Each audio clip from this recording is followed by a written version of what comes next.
think all our schools should be community centers, should be open much longer hours. So, people don't know this, it just drives me crazy. Our academic year, our academic day is based upon the agrarian calendar. It's the 19th century. My children aren't working in the fields. I don't think too many of your children are working in the fields. We just haven't adjusted, and the world is just passing us by.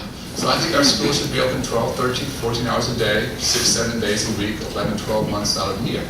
And you should have a whole host of activities in the after-school hours. GED classes, ESL classes, family literacy nights, robotics, dance, drama, debate team, yearbook, whatever it might be. And when our schools truly become the hearts of communities, our children will do very, very well. I always say in tough budget times, we have about 100,000 schools in our country. They are in rich neighborhoods, poor neighborhoods, white, black, Latino, it doesn't matter. Every single one of our schools has classrooms. They almost all have computer labs. They have libraries. They have gyms. Some have pools. They don't belong to me. They don't belong to the principal. They don't belong to the union. They belong to the community. And why we're not taking better advantage of these amazing physical assets doesn't make sense to me. We should have a whole host of not-for-profit partners coming in so school districts can't begin to do this themselves. But I've been talking a lot with the Boys and Girls Clubs and YMCAs saying stop building buildings. Put all your scarce resources into kids and tutoring and mentoring. We'll run the schools 9 o'clock to 3 o'clock in the afternoon. You run them 3 o'clock in the afternoon to 9 o'clock at night. We folks starting to think differently. And again, I think we can do this with almost no additional cost. In some places, actually saving pretty significant resources. And just sort of thinking differently about what a school building can be and what does it mean to the community. We're trying to partner in different ways with different agencies to just sort of stretch again this concept of what this new vision of what school can be. We're working with HHS, with Kathleen Sebelius. We want to attach healthcare clinics to a number of schools. We have about $250 million to do that. So to compete that out, for folks who want to think about that, we want to put significant resources there.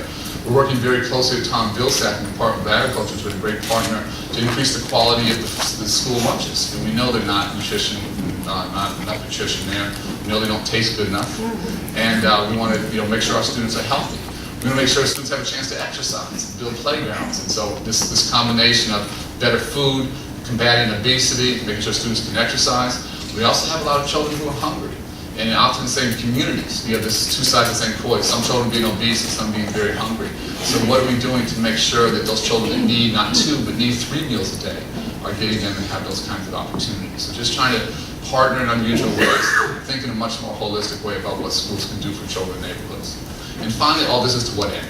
We have to dramatically increase the number of students going on to higher education. I would say 4-year universities, 2-year community colleges, trade, technical, vocational training, doesn't matter what it is, but some form of higher education beyond high school has to be the goal for all of our students. And there just aren't jobs out there for a high school graduate these days. So we want to hit that president's goal of leading the world by 2020, doing a number of things to try and get at that.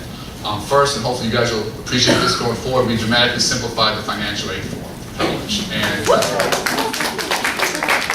that form itself was crazy. That form itself was a huge barrier, a huge impediment to going to college. And we found, it was amazing in Chicago, that we had all these students that worked hard and gotten great grades and good test scores, and they weren't going and couldn't figure out, and they couldn't fill out the form. It was staggering. You basically had to have a PhD to figure it out. And a lot of our 16-year-olds don't have that PhD yet. And if you're an English language learner, if you're first generation going to college,